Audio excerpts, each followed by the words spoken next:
This episode is brought to you by Beefcakes. Beefcakes is not your traditional gym.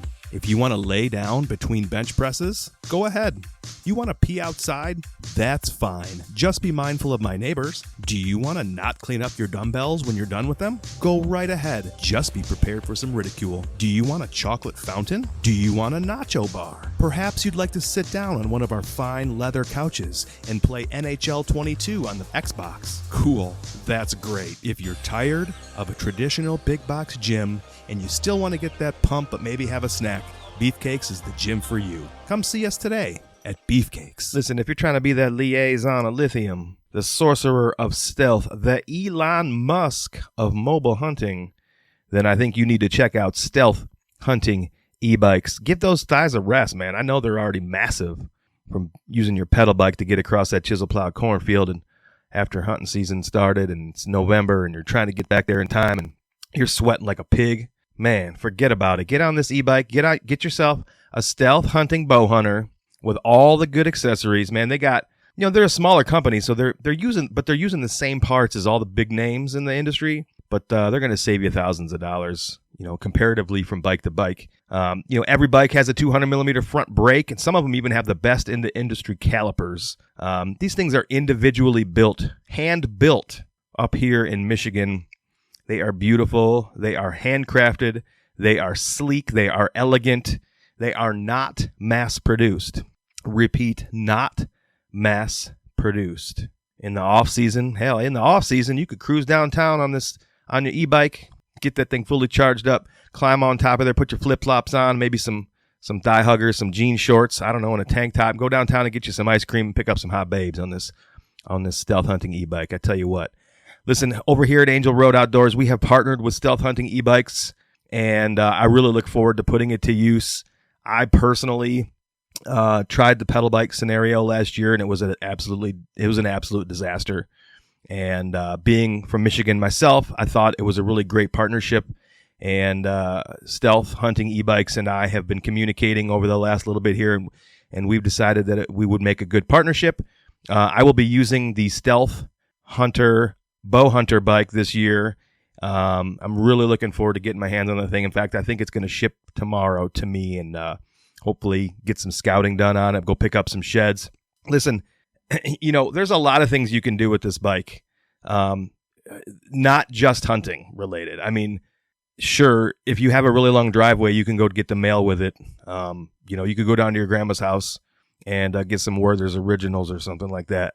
I know that not everybody can afford an e-bike, but I know that if you're in the market for an e-bike and you want to have an absolute top-of-the-line bicycle in your arsenal, tool in your tool belt, Stealth Hunting e-bikes is the way to go. Again, comparatively, from the biggest names in the industry, they are pound for pound a tremendous dollar value for you. They're going to save you thousands of dollars. And when you want to make every hunt count, make sure you're using Stealth Hunting e-bikes. What is going on, everybody? This is Uncle Brett here, your host for another episode of another installment of the Straight Shooter series.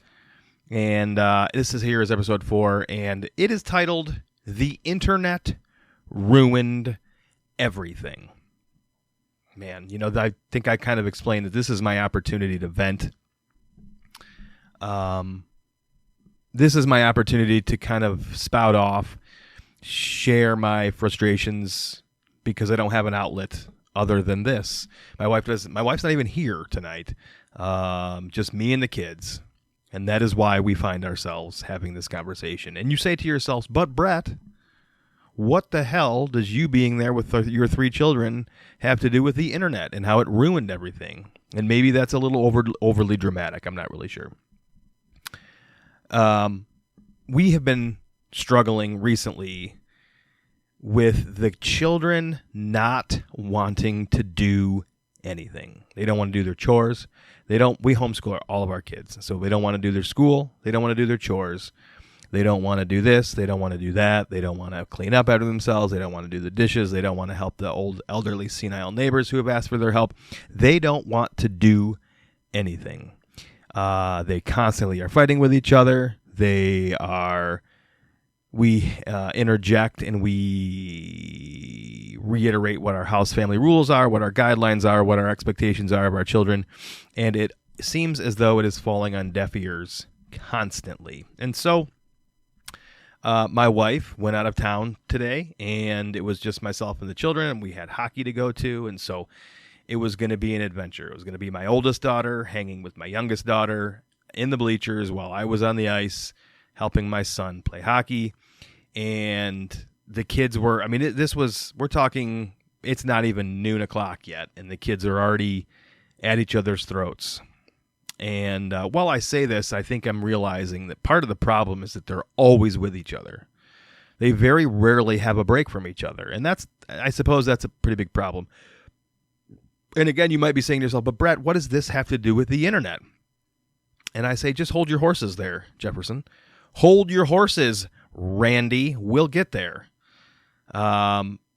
The kids were just constantly fighting. Like, they can't even sit in the same room with each other without arguing about something. One kid pushing the other kid's buttons, or two kids pushing one kid's buttons, or one kid pushing two kids' buttons and fighting and arguing. It's just, you can't, I can't have a peaceful Sunday, not an ice cream Sunday, a day of the week Sunday, without the kids fucking fighting with each other. And it just wears on you. And so mom leaves today.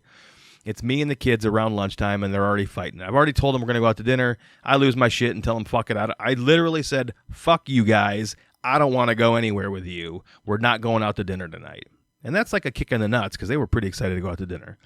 And I didn't really mean it. And maybe that's another part of the problem. And maybe before we ever get to why the internet ruined everything, we'll realize that I'm the cause of all my problems anyway. But nonetheless, I made an empty threat, and we get in the car, we get everything together to go to hockey. We go to get in the car. My youngest daughter is in the middle in her booster seat. My eldest daughter is behind the driver's seat. Okay. My son is last in the car. I'm the last in the car. My son is the last child in the car.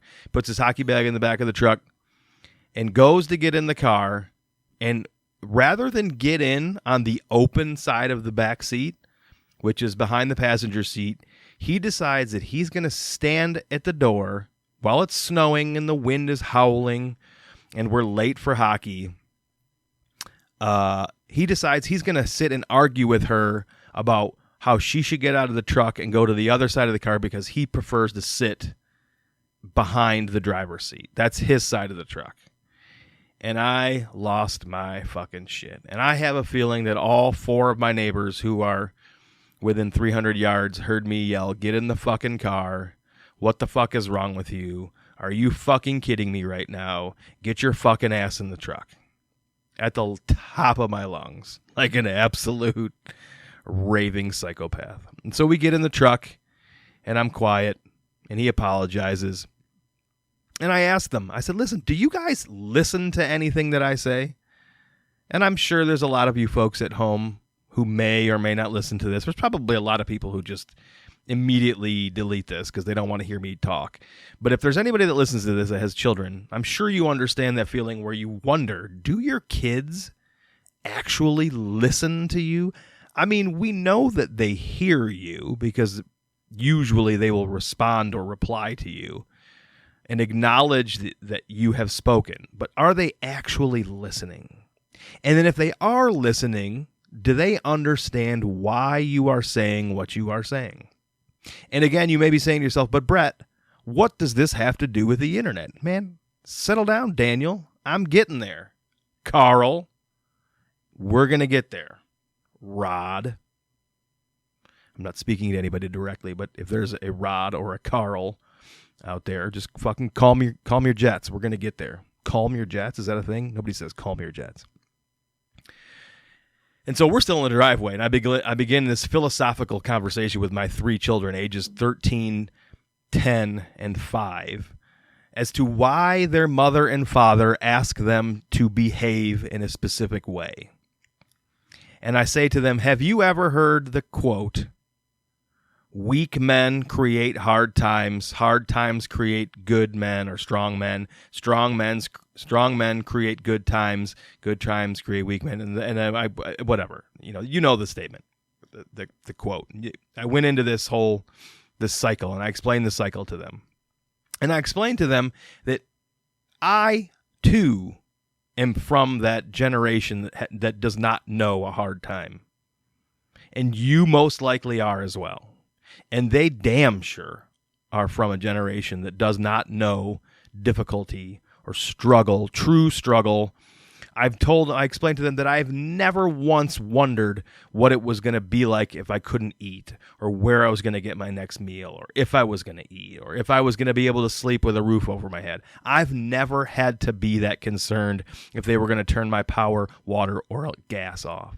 I've never been of a generation to struggle. I was born into a good time, a good life. My parents were very well-to-do. I had everything I could possibly ask for.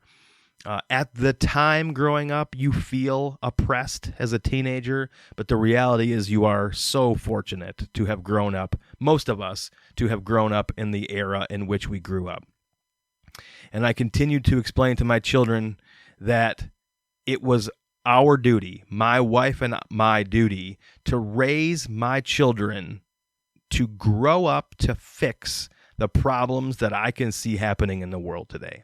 Because the chances are really good that I'm going to be an old senile man, a senile old man, and my wife will be in old lady diapers at the time, probably. And it won't matter what our opinions are, because we won't be able to hold our stool in, or, I won't have any teeth. I mean, they're already falling out of my fucking head. But it won't matter about me anymore. I'm not going to be the decision makers. I'm going to be the drain on the economy at that particular time. But it is my sincerest hope that I figure out a way to raise children to solve the problems that my generation, the previous generation, and the generation after me created. And that's all I can do. And I had to go on this 20-minute drive with them, explaining to them all of this stuff. And I said to them, I just wish you kids could grow up in a time with no internet, because the internet ruined everything. And so I proceeded to explain to them what that means. And now, while I am not naive to the fact that the internet has brought about tremendous change and growth and opportunity, I couldn't be doing what I'm doing at this very second if it wasn't for the internet. Or I could, but it would be much shittier, much more shitty than it already is. So I am not naive to the fact that the internet has provided ample opportunity and cool things, but the amount of shit that the internet has started, created, perpetuated, far outweighs the good, in my opinion. It has caused people to constantly be in a hurry. It has made everybody believe that you should be responding instantly to inquiry. If you are at work and someone sends you an email, if you don't respond to that email in a timely manner, you are thought of as lazy, or perhaps you're ignoring them. I had to explain to the children that if I left my house when I was younger, I didn't know if somebody called me. And I wouldn't know that somebody called me until I got home and checked the answering machine. They didn't even know what an answering machine was. I think it's critical that people take a breath. I think it's important that you don't live in that world. And I set some boundaries a few years ago when I really hurt myself, that I wasn't going to live like that to the best of my ability. And I've tried, but it's hard because I want to do a good job at work. But my work is filled with people who feel like you should respond to their emails within minutes or seconds. In fact, they'll send you an email and a follow-up email to respond to their first email instead of calling you on the phone, which is incredibly obnoxious. And if you have an out of office, because my job requires me to be in the field periodically, not a hay field on a job site. If I put an out of office that says, I am away from my desk, call if it is urgent, people don't call. They continue to email. And then I have had people escalate a delay in my response to my superior because they felt as though I was ignoring them, even though I had an out-of-office reply in my email signature. So, back to the internet ruined everything. I would not be mad if the internet went away forever. I know that's not going to happen, and I know saying it makes me sound like an old man, but I would be fine if the internet went away forever. I would be fine if I had to go to the library to look up information. I would be okay if I needed to read books to learn things. I would be totally happy if my children never sent an email. There is 100% no reason. There is absolutely no reason we need the internet. The world would be fine without it. And I don't care what your argument is for the internet. We don't need it. Human beings can survive without the internet. My children love Little House on the Prairie. Why? They can't relate to anything about it. They cannot relate to life in Little House on the Prairie. They don't understand what it means to work in a field. They don't understand what it means to not have television or electricity. They don't understand, but for some reason, they are fascinated and they love that show. And I just wish we could go find a happy medium. Back before the internet and the rush, the urgency that everybody felt all day long. I mean, most of us wake up and the first thing we do is check our phone. I know that I do. I'm typically looking at deer pictures. First thing in the morning, I always check to see if I had any trail cam photos get sent over in the middle of the night. And then I check my cryptocurrency balance to see if the cryptocurrency has gone up or gone down or just continues to go up and then go down throughout the night. And then I will begin to scroll social media while I start my cup of coffee, and then I will read, and then I will go back to social media. But nonetheless, instantly from when I wake up, I start looking at technology and the internet, and it's fucking sad, man. And this translates to hunting for me personally, because I didn't grow up deer hunting. I grew up playing hockey, and that's it. I started hunting in my early 20s. And then I moved to Florida after a couple of years, like a year and a half, couple of years. And I moved to Florida and never thought about hunting for like 11 years. And then I moved back to Michigan and started hunting again in 2017 and have been balls to the fucking wall since 2020, maybe 2021, maybe probably 2021. And the internet is allowing me a shortcut. And so while I am cognizant that I need to do and go out and be present in the woods and slow down and take in my surroundings and learn from what I'm looking at and take notes, I still use the internet. I'm using Onyx.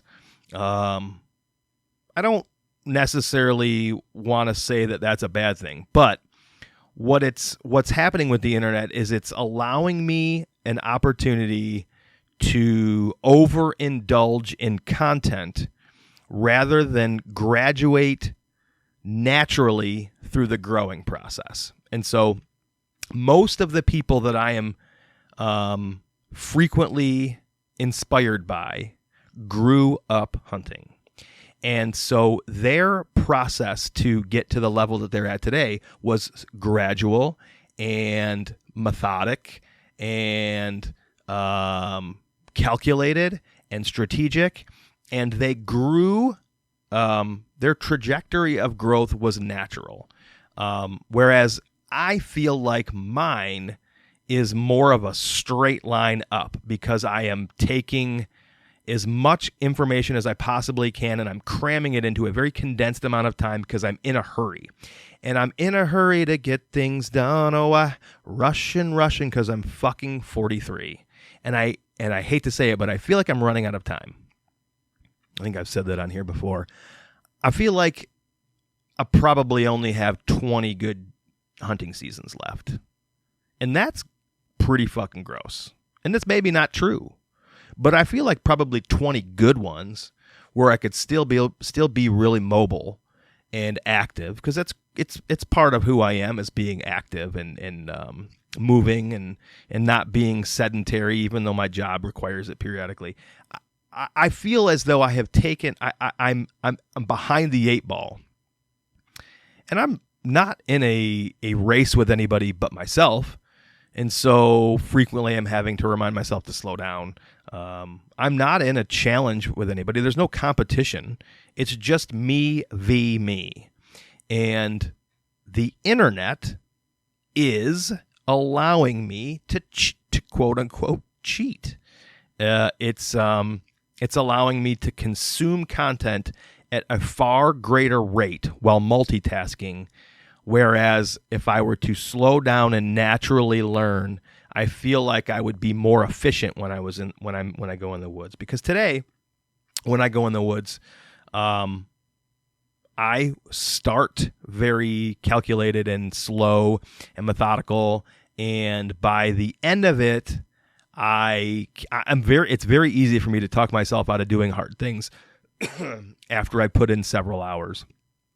And I feel like that's part of it, is because I say to myself, well, I can figure this out another way. I can get on Onyx and I can e-scout. I can listen to some podcasts, and somebody else who's done this will have the answer for me. And it is a little discouraging when I think about myself in that way. And so I'm constantly having to chickadee check myself. I went on this long diatribe to say this. I firmly believe that the internet was developed to prey on the human psyche. The people who invented the algorithms and the internet, maybe not the internet itself, but the people who have tweaked the internet to operate via algorithms, it specifically is preying on the human psyche and our susceptibility to be persuaded to make bad choices. And so I believe that the internet has ruined everything. And I just hope and pray, and I'm not a religious person, so I don't know who I'm praying to. Maybe the tree gods, or just when I'm in the woods. When I'm in the woods, I do say a little bit of a prayer. I say a little bit of a prayer to whoever's listening. Whether it be my forefathers, like my grandpa who passed last year, or the nice gentleman who allows us, or gave us the opportunity to hunt here in Southeast Michigan. I talk to him in the woods periodically. I hope and I pray that I'm doing a good job raising my kids so that they can grow up and know the difference between right and wrong, and be respectful of authority and humans and people, but also question people's bullshit and not put up with nonsense, but also be kind and strong. And man, that's a lot of things for somebody to be, and it's really tough. But I just hope I'm doing a good job. And I'm going to do my damnedest to keep my kids off the internet for as long as possible. And I know that's hard, and that's what she said. But I don't know what else to do, man. I feel like the internet is the devil.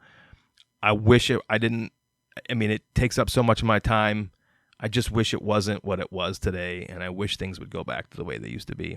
And if you have made it 20 fucking minutes listening to me ramble on about how the internet ruined everything, bless your sweet little heart. Maybe I'll get some real guests on this week. Uncle Adam is still recovering. He had pneumonia.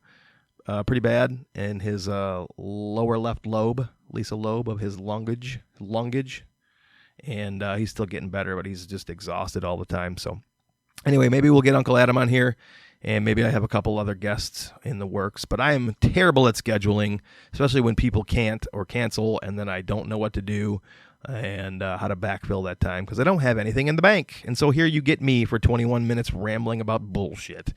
Anyway, we'll talk to you guys later. See ya.